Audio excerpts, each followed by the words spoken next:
You're not cold, you're not clear. And what makes people uncomfortable, especially the ones who benefited when you doubted yourself? You're no longer explaining your no. You're no longer keeping your field open just to prove you're kind. You're no longer translating your intuition to a more palpable form. This version of you, she's not here to be liked. She's not even here to be aligned. And that alignment has a cost. Peace over people-pleasing. Resonance over relationships you've outgrown. Boundaries over burnout.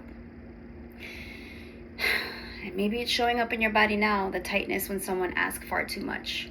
The throat closing when someone gaslights your truth. The exhaustion after small interactions that feel off. That's your system telling you you're no longer available for distortion. You're not bitter, you're not angry, you're just not abandoning yourself anymore. And if that makes you seem cold, so be it. You're not here to perform softness. You're here to protect your frequency. Beautiful people, good day. Good day, grand day. My name is Lalinia. I'm a quantum healing expert. 2.5 years ago, I got struck by lightning, and that completely changed my entire life. Today's episode is about how we no longer abandon ourselves, right? This is not you're cold, you're clear. There's a talk about, okay, if we, step into our full selves, what does that mean for the people around us? What does that mean for our environment? What does that mean for our current lifestyle? Well, I'll tell you what that means. Everything in the universe is a construct. Let me pull this hair down. Everything in the universe is a construct of, you can call it reality, whatever it is. It moves by sound, vibration, and frequency, right? It gives off these color hues. Now, we as the creator have the utmost ability to change in that form. Here's how it translates to your life. We think that when we ask for change, that it's going to be subtle. We think that when we ask for different things, that it's going to show up easy, that it's going to be right then and there. But the moment that you say yes to this change, or the moment that you say no to the change, the construct of your reality is malleable, meaning that everything is in vibration. Law of vibration, going back to the 7 Hermetic principles.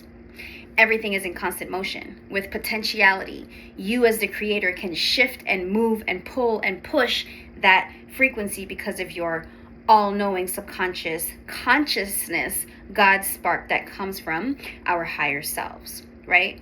You have consciousness that can move through this field, right? So let me not lose you.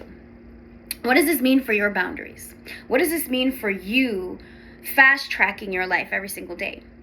I know as women, sometimes we overgive and we think that we're too much, or we stop who we are to please other people. Because they're like, oh my God, you're just, ugh. That's not it at all. It's teaching us how to have boundaries with our emotions. I'm going to tell y'all right now, as the feminine, we completely embody that dark mattered space. That space where they're like, oh, if you go in, you got to know how to come back out. You got to know not to play. You got to know how to get what you need and get out. Because it's elusive. It plays on your psyche, plays on your emotions. It will give you a whole bunch of illusions of self because of how you believe who you are. If there's a lot of things in there that are a little messed up, that's what's going to show up in your reality. If you're consistently giving to people who do not see that full version of you, your life is going to feel like a circus. Your life is going to feel like, hey, I am giving this and I am giving that. I'm speaking from experience, guys. That when you give so much in this space, where is the time for you? Now, a lot of us, we give our time to other people because we don't want to spend that time on ourselves because we honestly think that we'll never do it. Or we just don't bet on ourselves, but we want other people to bet on us.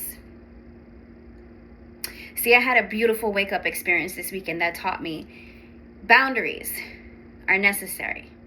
So let's change the word to boundaries and let's call them my rules of engagement, or my rules of this is who I am. Just embodying self.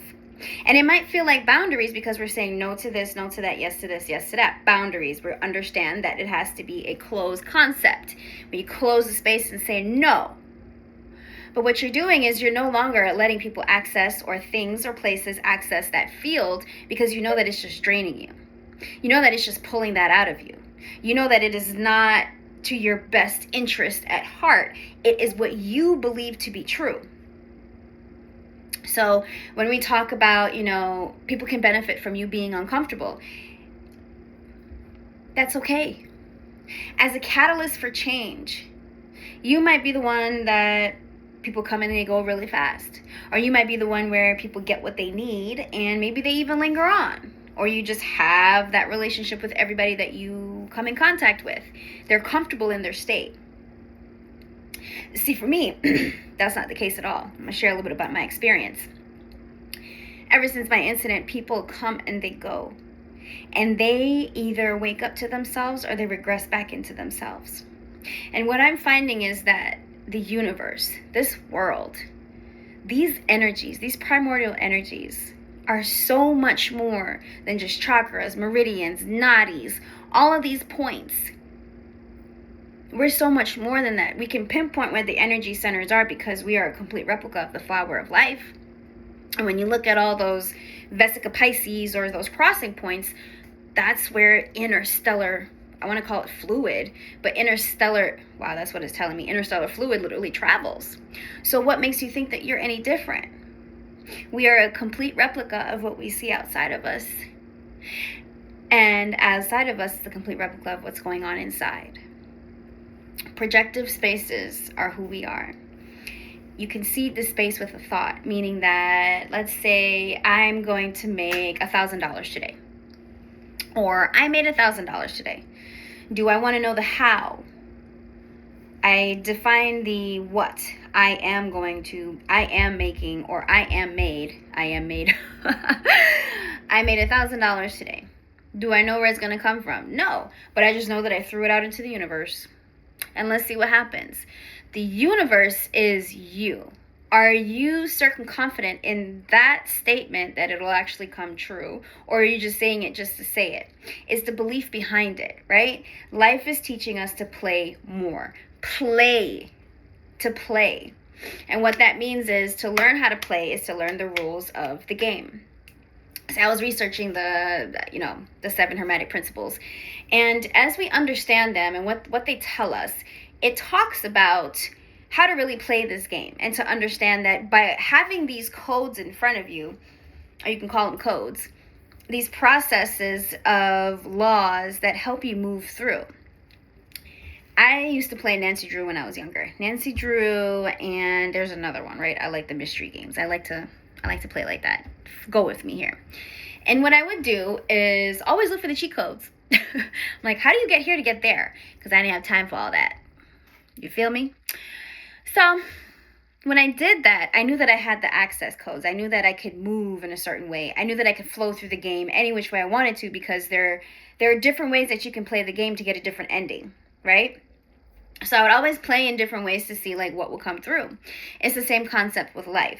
The only thing is that we can actually see the vision of where the end result of what our decisions and our beliefs and our behaviors and our habits take us. We can see it. But the thing is that we don't believe it to be true because we're like, nah, I'm good. But if your beliefs and habits and behaviors are taking you in the same direction that they've always taken you, you've made some whatever, blah, blah, blah, some progress, but it's not where you decide to be. Is that habit or behavior or belief taking you to your full potential? Because if it's not, then that's not it. See, we get so caught up in the ego, we say, okay, yeah, I'm doing great. Everything is fine.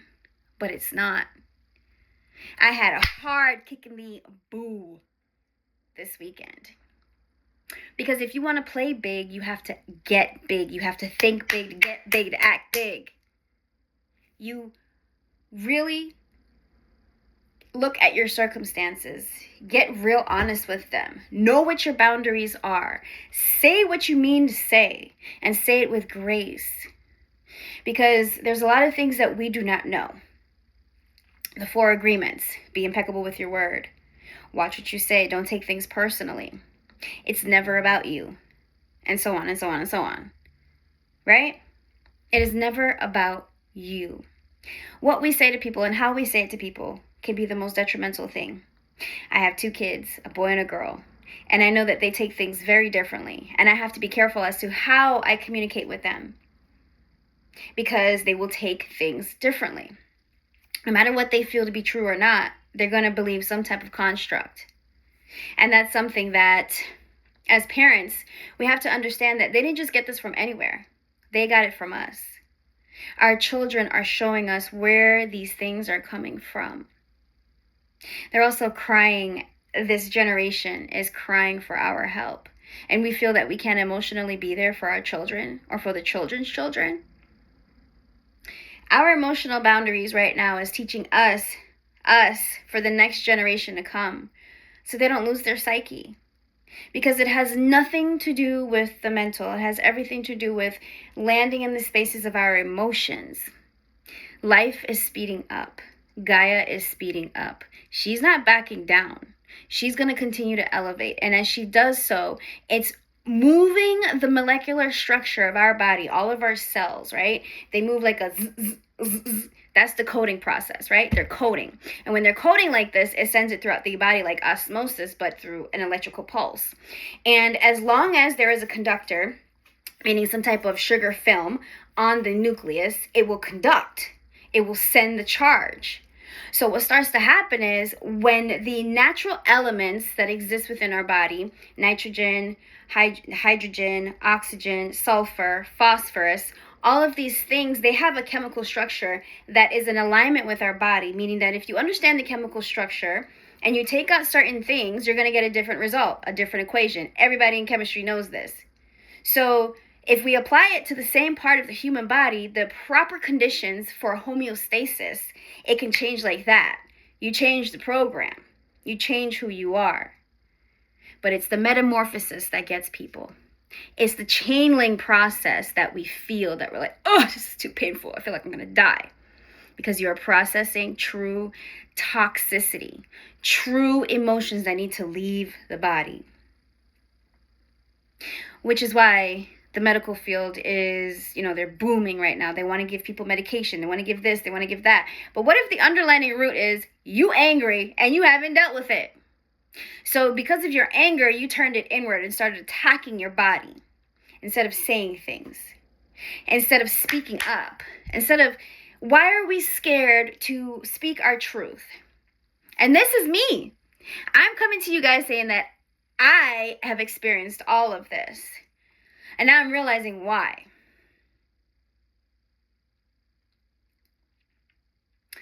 Life is showing me that so many of us are playing small. So many of us are accepting things because we think that that's where we belong. Change that stupid story. Do you believe you're worth it when you have nothing? But you ultimately have everything because you have nothing. See, you come back to the void space. It's everything. And you can build from that space. Society teaches us to talk bad about those who don't have nothing, but we don't even actually see their potentiality, that they're in the field. They can do anything. Those of us who are strapped to our reality, can you move? Do you have more freedom? Are you doing what you desire? Are you doing what you love? Only a very few of us in this population of this world are doing what we love. Some of us are doing it out of necessity. Some of us think that we have to, instead of going by other means. Treating people a certain way because of what they don't have instead of seeing them for what they do have. So boundaries works both ways. It's seeing past the labels, the conditioning, the programming, and seeing the person for who they are. Compassion, care. And are you willing to tolerate them from that space? Are you willing to talk to them from that space to elevate their growth? Because a lot of us don't know what we don't know.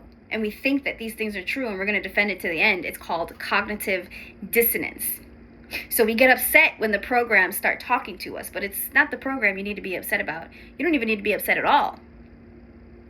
You need to identify that this is a program that you're talking to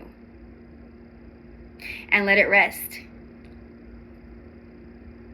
More on that tomorrow, you guys. I went on and on and on today, so I'm going to leave you guys with 3 things. What are some ways in your life that, they're leaking energy? What are some ways in your life that that you can take your energy back? And what can you take action on today that takes you to your vision? Again, my name is Lilini. I am a quantum healing expert, and I will see y'all again tomorrow in the lightning room. I finally said it. Oh my God. Don't forget to like, subscribe, and share, and tell all your friends and family about this. And make sure you apply these today. See what happens. Message me and let me know. And if you want more out of this, we can do one-on-one sessions. We can find out more about who you are. Message me, DM me, tell your friends, your family, whoever. This session will be all about you. Integrative sessions.